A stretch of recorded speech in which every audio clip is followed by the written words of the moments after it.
Capítulo 4. A chocante verdade a respeito das intenções. A nossa vida subjetiva interior é o que realmente importa para nós enquanto seres humanos. No entanto, sabemos e entendemos relativamente pouco a respeito de como ela surge e como funciona na nossa vontade consciente de agir. Benjamin Libet.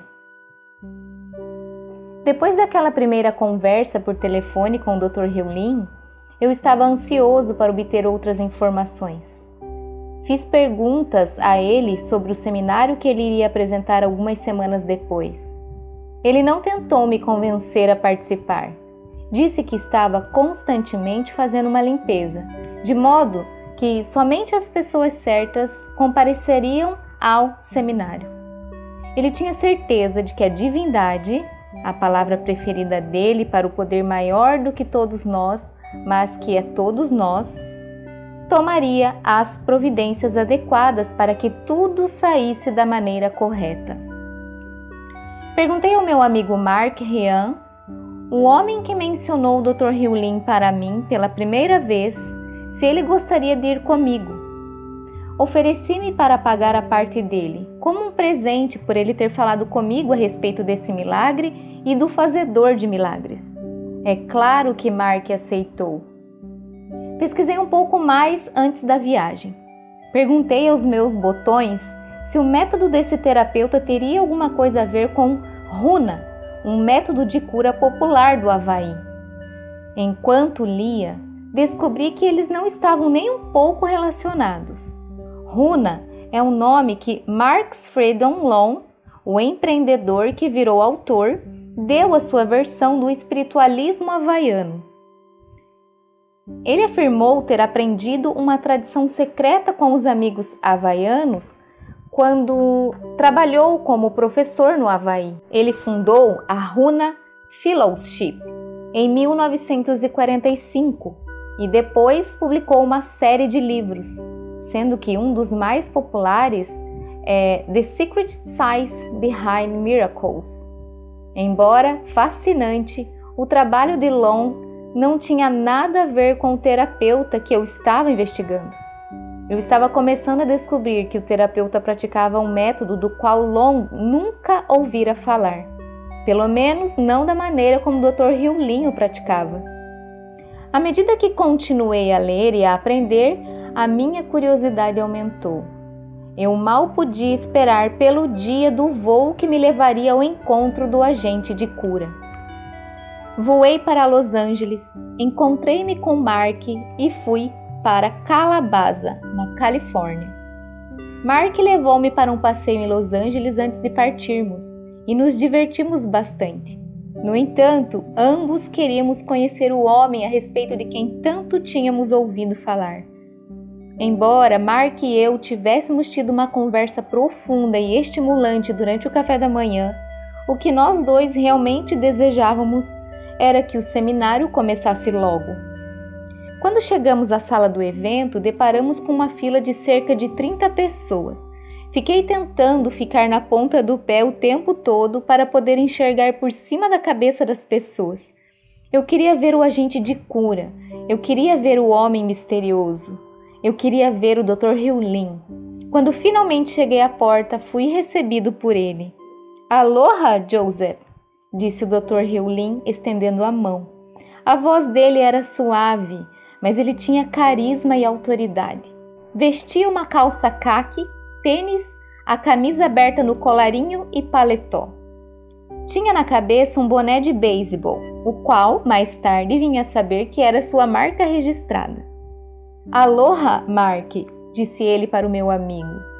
Batemos um papo descontraído quando ele fez perguntas a respeito do nosso voo, do tempo que eu levaria para ir do Texas a Los Angeles e assim por diante. Adorei o homem instantaneamente. Algo a respeito da sua segurança e do seu jeito de avô fez com que eu me identificasse com ele. O Dr. Heulin gosta de começar na hora. Assim que o evento teve início, ele me chamou. Joseph, quando você deleta alguma coisa do seu computador, para onde ela vai? Não tenho a menor ideia, respondi. Todo mundo riu. Estou certo de que ninguém tampouco sabia. Quando vocês apagam uma coisa do seu computador, para onde ela vai? Perguntou ele à audiência. Para a lixeira, gritou alguém. Exatamente, disse o Dr. Hewlin. Ela continua no computador, só que não podemos vê-la. As suas memórias são assim, continuam em vocês, só que invisíveis. O que vocês precisam fazer é apagá-las completamente e permanentemente. Achei isso fascinante, mas não tinha a menor ideia do que significava ou do rumo que a coisa estava tomando. Por que eu iria querer que as minhas memórias fossem permanentemente apagadas? Você tem duas maneiras de viver a vida, explicou o Dr. Hewlin. A partir da memória ou da inspiração. As memórias são antigos programas que voltam a ser executados.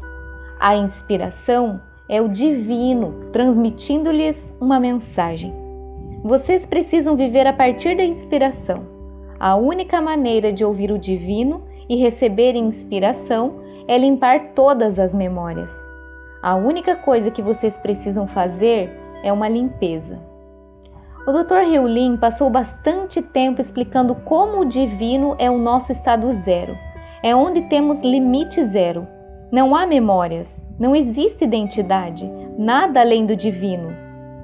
Na nossa vida, temos momentos em que visitamos o estado de limite zero, mas na maior parte do tempo o que está se manifestando é lixo, o que ele chama de memórias.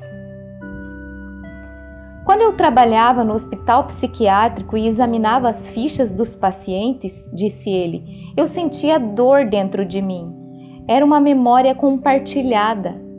Era um programa que fazia com que os pacientes agissem como agiam. Eles não tinham controle. Estavam presos em um programa. Enquanto eu sentia o programa, eu ia fazendo a limpeza. A purificação ou limpeza tornou-se um tema recorrente. Ele nos ensinou várias maneiras de nos purificarmos, e não posso explicar aqui a maioria delas porque são confidenciais. Você precisa participar de um seminário de Ho'oponopono para aprendê-las. Visite www.ho'oponopono.org. Mas há um método de purificação que o Dr. Hewlin usou mais, e ainda usa, que é o que usarei hoje. Existem simplesmente 4 declarações que dizemos repetidamente sem parar, dirigindo-as ao divino.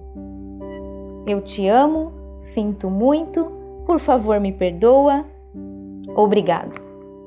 Enquanto participávamos daquele primeiro evento de fim de semana, a frase eu te amo tornou-se parte do tagarelar da minha mente. Assim como às vezes acordamos com uma música tocando na cabeça, eu acordava ouvindo eu te amo na cabeça. Quer eu pronunciasse ou não conscientemente a frase, ela estava presente. Era um sentimento maravilhoso. Eu não sabia como a frase poderia estar purificando alguma coisa, mas eu a repetia de qualquer maneira. Como eu te amo poderia ser de algum modo nocivo? Em determinado momento do evento, o Dr. Hewlin voltou a se dirigir a mim. Ele perguntou, Joseph, como você sabe dizer se uma coisa é uma memória ou uma inspiração? Eu não entendi a pergunta e disse isso a ele. Como você sabe se uma pessoa que contraiu câncer transmitiu a doença para si mesma ou se ela lhe foi transmitida pelo divino como um desafio destinado a ajudá-la? Fiquei em silêncio por um instante, enquanto tentava assimilar a pergunta. Como você sabe quando um evento é proveniente da sua mente ou da mente do divino? Não tenho a menor ideia, repliquei. Nem eu, declarou o Dr. Hewlin. E é por esse motivo que precisamos fazer uma limpeza constante. Precisamos purificar tudo, já que não temos nenhuma ideia do que é uma memória e do que é inspiração. Fazemos a limpeza para chegar a um lugar de limite zero, que é o estado zero.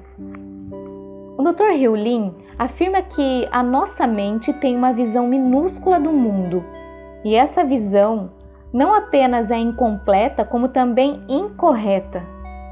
Só acreditei nesse conceito quando tive nas mãos o livro The Inward Mind, de Guy Claxton. Nele, Claxton escreve a respeito de experiências que provam que o nosso cérebro nos diz o que fazer antes de nós conscientemente decidirmos fazê-lo. Em uma famosa experiência, um neurocientista chamado Benjamin Libet ligou pessoas a um eletroencefalógrafo, o aparelho que faz o registro de eletroencefalograma, que mostrou o que estava acontecendo no cérebro dessas pessoas. O aparelho revelou que um surto de atividade cerebral ocorria antes que a pessoa tivesse intenção consciente de fazer alguma coisa, indicando que a intenção tinha origem no inconsciente e depois penetrava na percepção consciente. Claxton escreve que Libet descobriu que a intenção de se mover aparecia cerca de 1/5 de segundos antes de um movimento começar, mas que um surto de atividade no cérebro tinha lugar mais ou menos 1/3 de segundo antes da intenção. Segundo William Irvine, no livro On Desire, Why We Want What We Want, experiências como essas sugerem que as nossas escolhas não são formadas de uma maneira consciente e racional. Ao contrário, elas se formam na mente inconsciente e vão aumentando de intensidade, e quando finalmente chegam à superfície, nós passamos a controlá-las.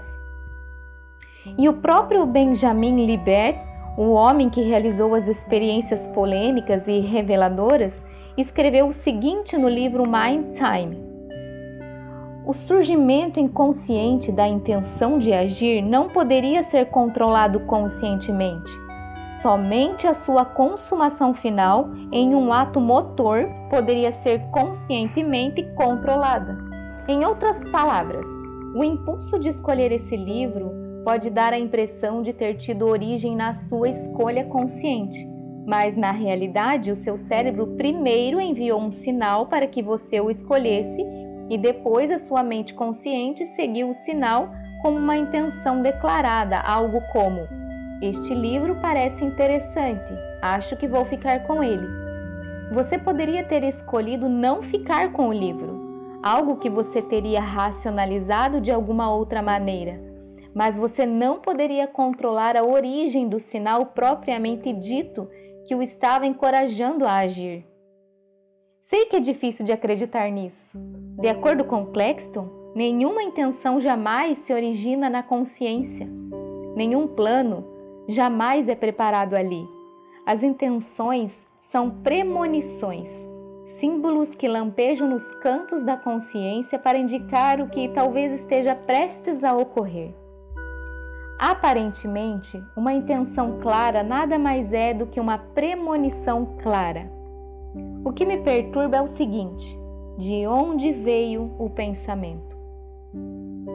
Isso é surpreendente. Desde que escrevi a respeito do poder da intenção no meu livro The Attractor Factor e desde que falei a respeito dele no filme O Segredo, vir a compreender que as intenções não são de modo nenhum uma escolha minha, foi um choque.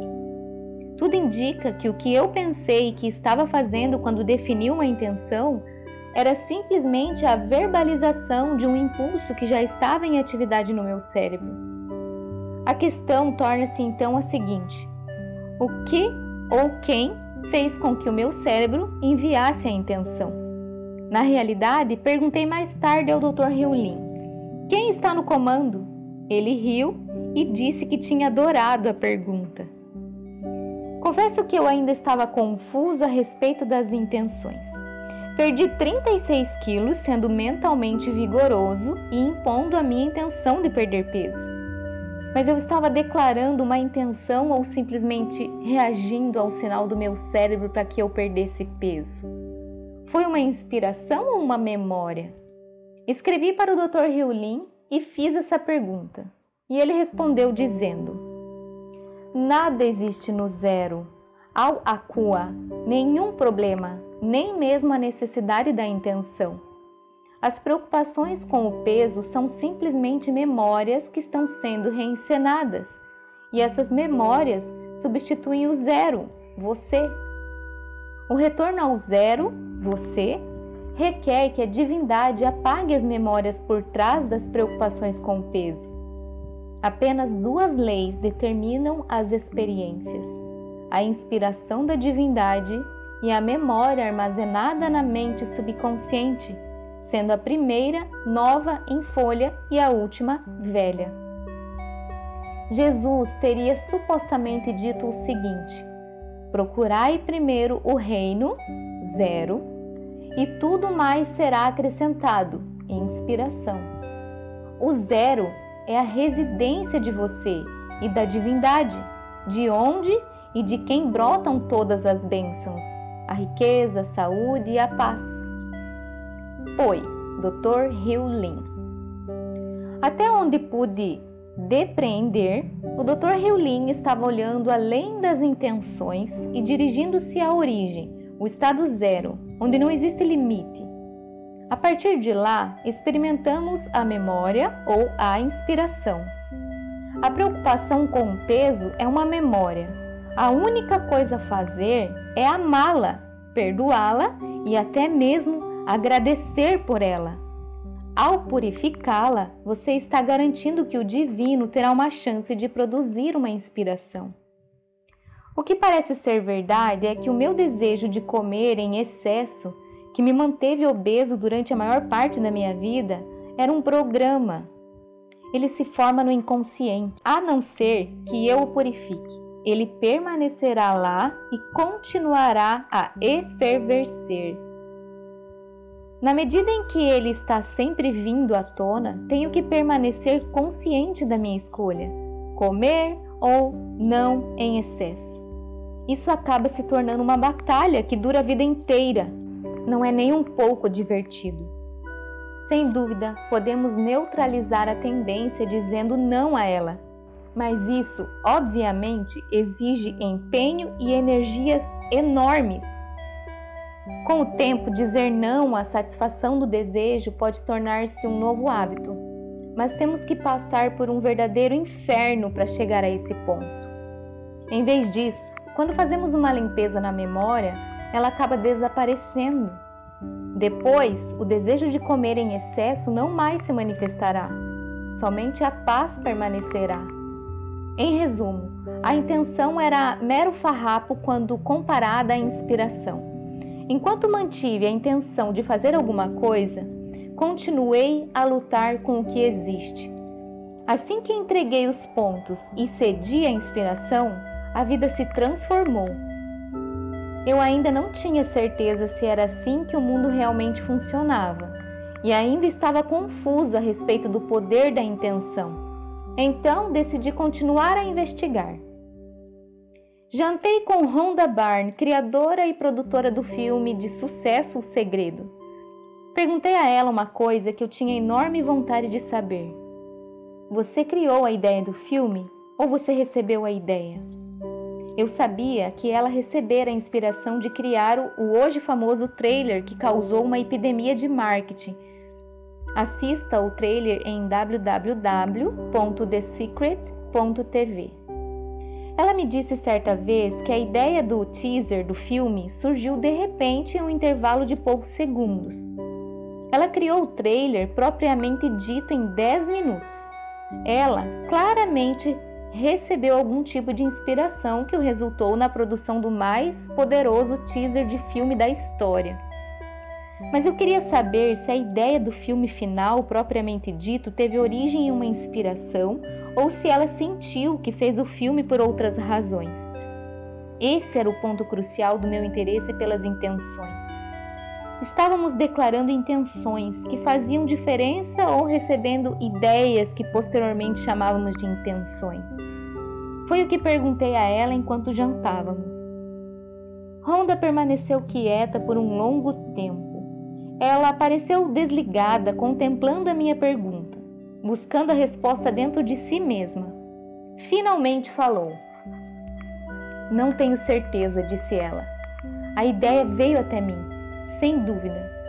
Mas eu fiz o trabalho, eu o criei. Assim eu diria que eu o fiz acontecer. A resposta de Rhonda foi esclarecedora. A ideia foi até ela, o que significa que se aproximou dela como uma inspiração. Como o filme é extremamente poderoso, muito bem feito e brilhantemente comercializado, só posso acreditar que tenha sido tudo um desabrochamento do divino. De fato, havia um trabalho a ser feito e Rhonda o fez, mas a ideia em si surgiu como uma inspiração.